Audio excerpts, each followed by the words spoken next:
Hello and welcome to Inside Northeast Non-League Football. My name is Mark Carruthers and I'm delighted to say today, joining us ahead of what is a pivotal weekend in the Northeast Non-League game, it is Shildon manager Chris Hughes. Welcome along, Chris.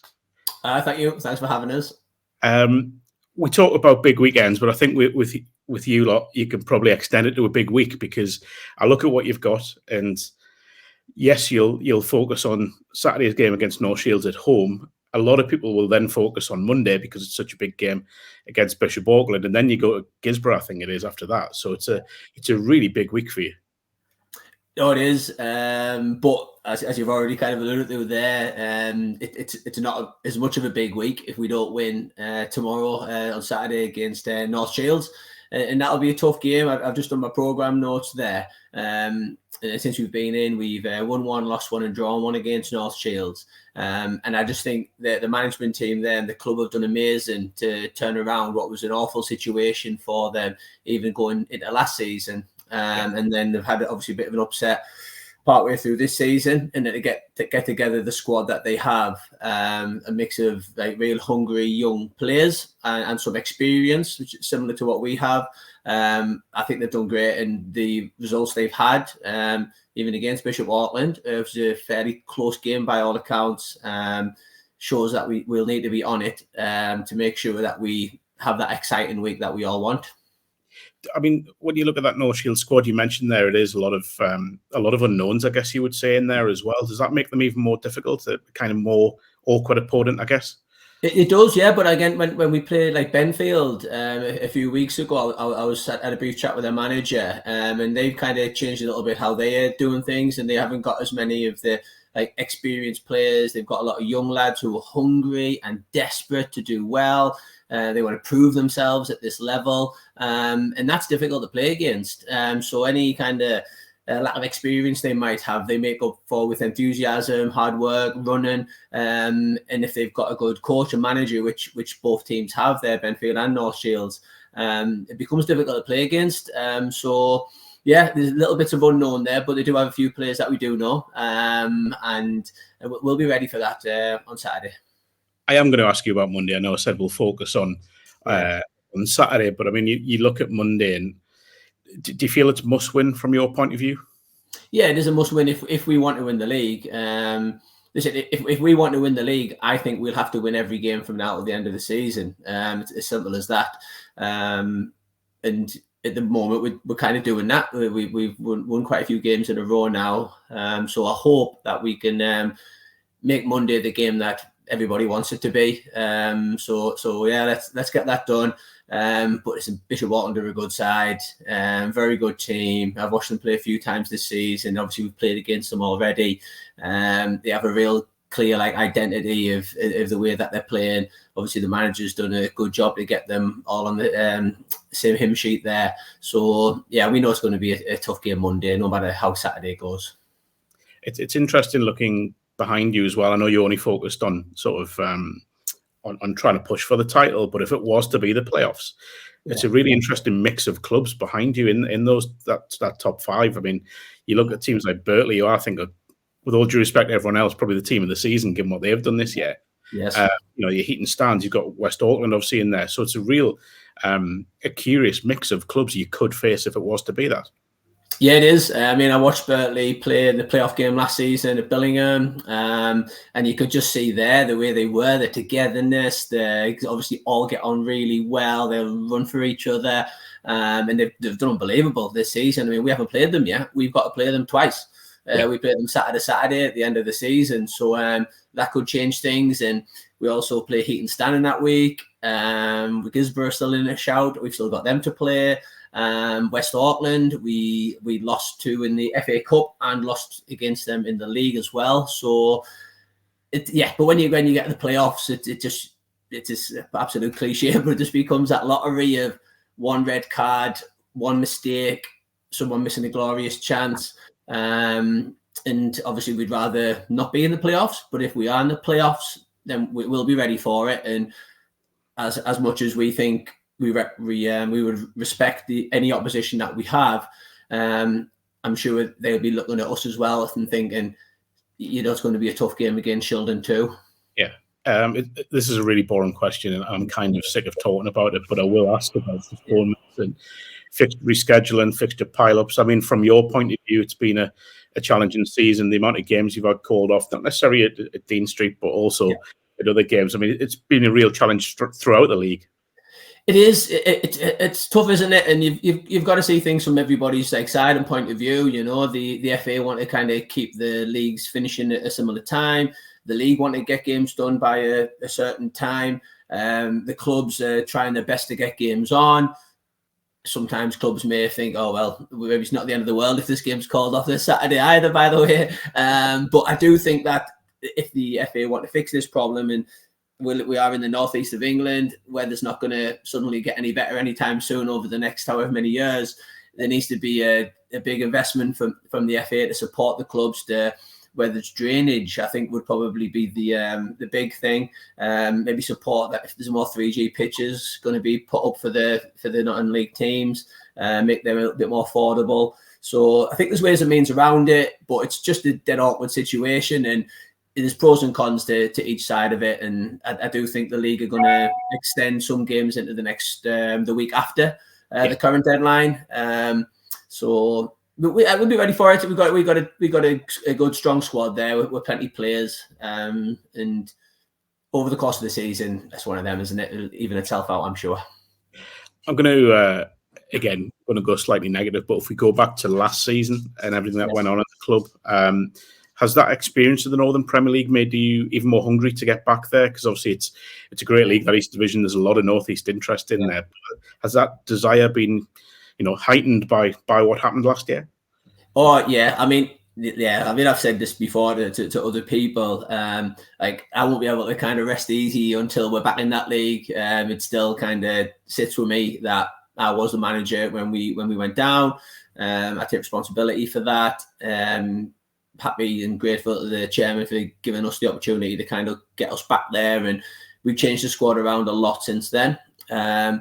I've first-time manager at this level, and I've learned a lot too. And I've watched a lot of the Northern League, the league above, games this season, and I take great heart from watching Newton Aycliffe, from watching Ashington, seeing how well Hebburn and Stockton are doing, Dunstan, Concert are up there as well. So, as a serious football club, it's a league you want to be in, and we will get back there. Fingers crossed it's this season. If it's not, we hope it'll be next season. But yeah, that's absolutely where we want to be, and that's where the players want to be as well. You mentioned the summer, and I thought it was really interesting summer because it was so busy. Did you feel it was necessary to have a clear out's probably not the right word, but a turnaround in the squad, shall we say, to kind of move on from relegation? Yes, I think so. And it was, obviously there's 5 or 6 players who left who've been at Shildon for a while, and they were dead good when I was there as manager. So there was no fallout or nothing like that. We just needed to reshape the squad a little bit, and the budget would determine certain things too. Some lads who wanted to continue playing at that level, they left to continue playing that level, and that's absolutely fine. And we've significantly brought down the average age of the squad, but kept hold of some experienced players, but not just on age as well, because it's easy looking at, I don't know, Alex, Billy, Pricey, who are in and around 30 plus, but we've got lads who are around 23, 24, who I still class as experienced players because they've played probably 100 plus games now in and around this level. So yeah, we've got a nice balance in the squad at the moment. That balance as well, like you said, it's a fine one, isn't it? Because we have seen some clubs have gone firmly down the experience route and just gone for players that have been there and done it, and that hasn't worked. But then you've got others that have gone maybe a little bit too young and kind of naive as well. So do you feel you've got that balance struck? Well, yeah, definitely. And I think it's easy to waste a budget at this level, very easy. And if players are kind of not at the team and not at the club for the right reasons, it's just all sorts of problems can come about. And I mean, we haven't had that at Shildon, by the way, but I know and I've seen from how other clubs might have been with certain players. They can come, they can demand a fair amount of money, and then you don't get back from them what you need because if you've got these experienced players playing, you need them to play well every week, but you need them to set a good example every week as well, with training, with the general standards. And with our lads, we've absolutely got that, and they've been absolutely brilliant this season. And however the next few weeks go, very proud of how well the lads have done this year. And I suppose, it's easy, and we've seen teams do it after relegation, where there can be a hangover, there can be a season of moping, feeling sorry for yourself, but to your credit, you haven't done that. You from day one. I mean, the game at West Allotment, first day of the season, a tough game, a tough place to go against we talk about young sides, a young, hard-working side. But I was there that day, and you could tell straight away that the lads were up for the fight. Yes, we had a good solid pre-season, and a lot of it was the training we did was obviously fitness based to get where we needed to be with that.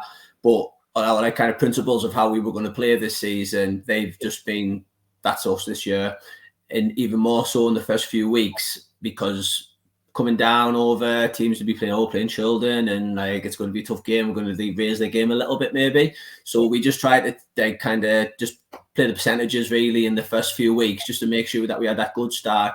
And I think as the season's going on, we've really developed a clear way of playing, which everybody knows and everybody buys into now.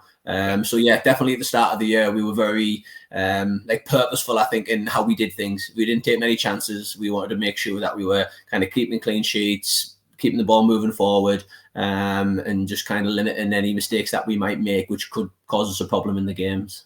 So do you say the team's evolved throughout the season? Do you think you move things on from that early foundation? Oh yeah, definitely, 100%. I mean, we kind of committed at the start of the year to saying we were going to play two strikers, and we wanted to do that, and obviously we recruited on that basis, getting Andre in to kind of be another target man really alongside Billy. But then we've got other lads who contributed at that time. Aaron and Ben were around the front line, and then we've got Brad Hurd in now, who struggled a bit with injuries. So we wanted to play two strikers. We wanted to play forwards. We wanted to attack. We wanted to go score goals. And playing 4-4-2 is kind of not the cool thing really anymore. It's a 4-3-3, or it's 3-4-3, 3-5-2, whatever you want to do. But we have a way of doing it which works for us.